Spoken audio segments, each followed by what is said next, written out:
Hi. ഇന്ന് സാധാരണ ഒരു വീഡിയോ അല്ല, ഒരുപാട് ചെറിയൊരു വിഷമമുള്ളൊരു വീഡിയോ ആണ്. ഒരുപാട് ആൾക്കാർക്ക് അറിയാം, എന്നിരുന്നാലും പറയാം. നമ്മുടെ കലാഭവൻ നവാസ് സിനിമയിലും മിമിക്രി രംഗത്തൊക്കെ ഒരുപാട് നമ്മളൊക്കെ ചിരിപ്പിച്ച അദ്ദേഹം ഇന്നലെ നമ്മളെ വിട്ടുപോയി.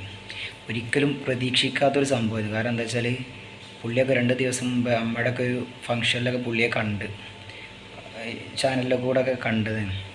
പക്ഷെ പെട്ടെന്ന് ഇങ്ങനെ ഞാനിന്നലെ ഷോപ്പിൽ നിൽക്കുമ്പോഴാണ് ഈ സംഭവം അറിയണത്. ഒരുപാട് വിഷമം. കാരണം എന്താ വെച്ചാൽ ഒരു സാധാരണ ഒരു സിനിമ നടൻ മരണപ്പെട്ട പോലെയല്ല. പുള്ളിയൊക്കെ നമ്മളെന്താ ഒരുപാട് ചിരിപ്പിച്ച, പഴയകാല സിനിമകളിലൊക്കെ ഒരുപാട് ചിരിപ്പിച്ച ഒരു വ്യക്തിയാണ്. എനിക്ക് സിനിമാ മേഖലയിൽ നിന്ന് 3 ആൾ മരിച്ചപ്പോൾ ഒരുപാട് വിഷമം തോന്നി കേട്ടോ.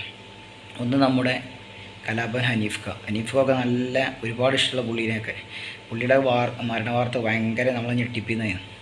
അതുപോലെ തന്നെ നമ്മുടെ കൽപ്പന ചേച്ചി, അതും ഇതേപോലെ തന്നെ പെട്ടെന്നൊരു എന്താ പറയുക ഭയങ്കര വിഷമമുണ്ടായി. അതിനേക്കാൾ ഉപരി നമ്മുടെ മണിച്ചേട്ടൻ പോയപ്പോൾ, കാരണം ഒരിക്കലും പ്രതീക്ഷിക്കാത്തൊരു രീതിയിലാണ് ഇവരൊക്കെ. കാരണം ഒക്കെ നമ്മളെ ഒരുപാട് ചിരിപ്പിച്ച, എന്നാൽ അവരുടെയൊക്കെ ഉള്ളിൽ ഒരുപാട് വിഷമങ്ങളുള്ള ഒരു വ്യക്തികളായിരുന്നു.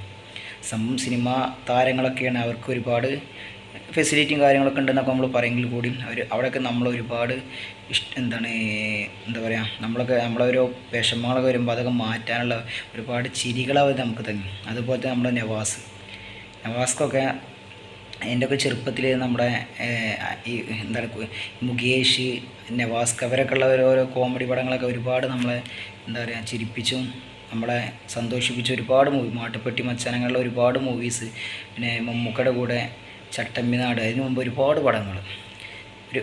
അതുപോലെ തന്നെ പുള്ളി കല്യാണം കഴിച്ചത് സിനിമയിലെ പഴയകാല നായികയായ രഹനയും. അതിനുശേഷം അവരൊക്കെ ഫാമിലി ആയിട്ട് പിന്നെ ഒരുപാട് കാലം സിനിമയിലൊന്നും ഉണ്ടായിരുന്നില്ല. ഈ അടുത്താണ് അവർ രണ്ടുപേരും ഒരുമിച്ചൊരു പുതിയ സിനിമ ഒക്കെ അഭിനയിക്കാൻ തുടങ്ങിയത്.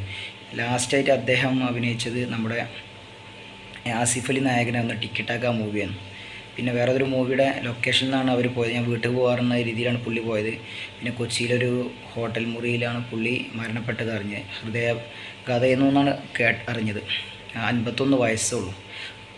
അതിന് മാത്രമുള്ള വയസ്സൊന്നുമില്ല. പക്ഷെ എന്താ പറയുക, നമ്മളെ പെട്ടെന്ന് നമ്മളൊക്കെ ഒരുപാട് ചിരിപ്പിച്ചും സന്തോഷിപ്പിച്ചും നമ്മളിലൊരാളായി തോന്നിയൊരു ആൾ. ഞാനൊരു വീഡിയോ ചെയ്യാൻ വേണ്ടി ചെയ്യില്ല ഒരിക്കലും. കാരണം എനിക്ക് ഒരുപാട് സിനിമാ നായകന്മാരും അല്ലാത്തവരും ഒരുപാട് മറ്റുള്ളവരൊക്കെ മരണപ്പെട്ടു പോയി, നമ്മളും മരണപ്പെട്ടു പോകും. കാരണം നമ്മൾ ജനിച്ചാൽ ഒരിക്കലും മരിക്കണം. പക്ഷെ നമ്മളെ പെട്ടെന്ന് എന്താ പറയുക കേട്ടപ്പോൾ ഒരു ഷോക്കായി. അപ്പോൾ അതൊന്ന് ജസ്റ്റ് അതിൻ്റെ ഒരു ഇത് പറയാൻ വേണ്ടി. കാരണം ആ ഒരു വിഷമം, കാരണം ഒരുപാട് നമ്മളെ എന്താ പറയുക എന്താ പറയുക വാക്കുകൾ. കാരണം എന്താ വെച്ചാൽ പുള്ളിയൊക്കെ എൻ്റെ മനസ്സിലുള്ള ഒരു തട്ടി പറയുന്നുണ്ട്. കാരണം പുള്ളിയൊക്കെ എനിക്ക് ഒരുപാട് ഇഷ്ടം. ഞാൻ ഇടയ്ക്ക് പുള്ളിയുടെ കാരണം അന്നും ഇന്നും ഒരേ ഒരു ചുറുചുറുക്കൂടെ. കാരണം ഇപ്പോൾ മമ്മൂക്ക പോലൊക്കെ പറയും നമ്മളൊരു ഗ്ലാമറുണ്ട്, അതേപോലെ തന്നെ പുള്ളിയൊക്കെ നമുക്ക് അന്നും ഇന്നും ഒരേ ഒരു രൂപത്തിലാണ് കാണുന്നത്. നിങ്ങളൊന്ന് ശ്രദ്ധിച്ചാൽ മനസ്സിലാവും.